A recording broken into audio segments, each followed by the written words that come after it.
A pleasure to meet all at last, and here we are with some more HJN Season 3. So for today's pick, in terms of Bandtastic, why don't we try our hand at Matchbox 20.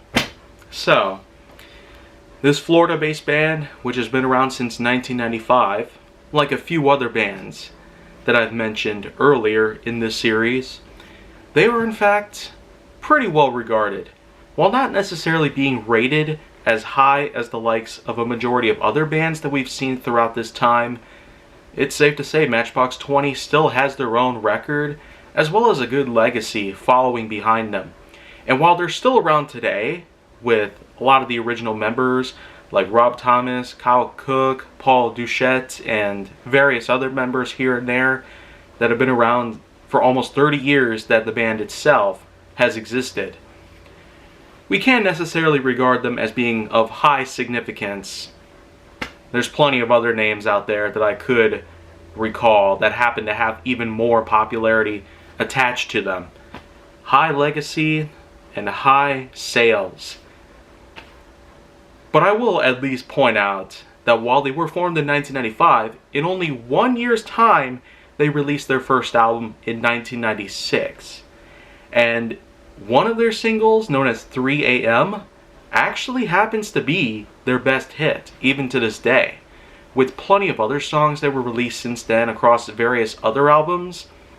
And as I've mentioned before, there are plenty of instances where I've actually gotten a hold of some of their albums on my phone, but as you can pretty much see here, in this case, I only got one for the moment.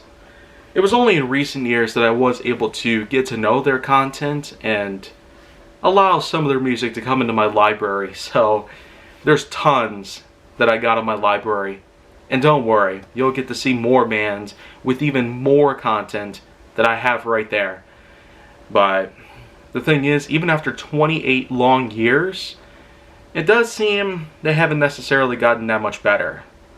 So that's pretty much the case with a lot of other bands out there.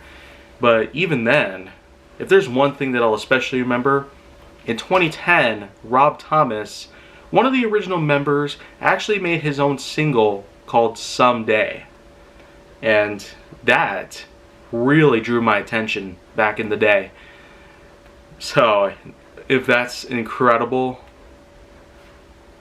I don't know exactly what will be even more better than this, but if we happen to find anything, more recent albums or even better singles that could be better than this, I suppose I'll have to look into that.